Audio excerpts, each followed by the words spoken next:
The internet started going crazy because you had the two Ferraris up front. The fastest man on track was you, and you were coming faster and faster and faster, and it looked like the momentum was with you. Yeah. Hasn't felt like that for a while.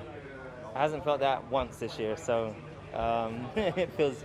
I tell you, it was such a great feeling. I couldn't believe each lap I was putting in these times, and they kept telling me that's the fastest lap, that's the fastest lap, and I was like, wow, maybe is this real?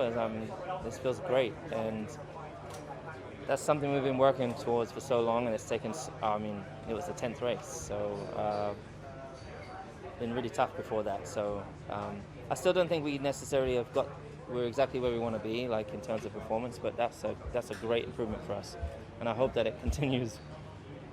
One swallow does not a summer make. We know that. How important will the next few races be in understanding that package, learning what happened at Silverstone, and if that can be continued through the year?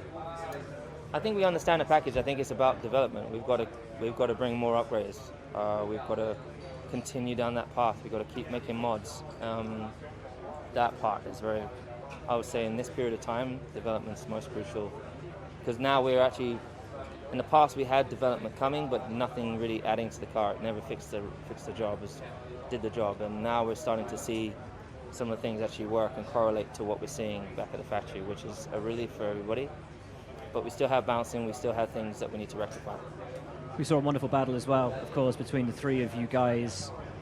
How important is it to see that kind of racing, to allow that kind of racing to happen, to see you guys give each other racing room, maybe a couple of guys going a little bit over the white lines, but also the stewards not stepping in and giving out any penalties, just saying, yeah, go for it, and you guys can race? Yeah, I think, I mean, that kind of racing is 100% what we want to see.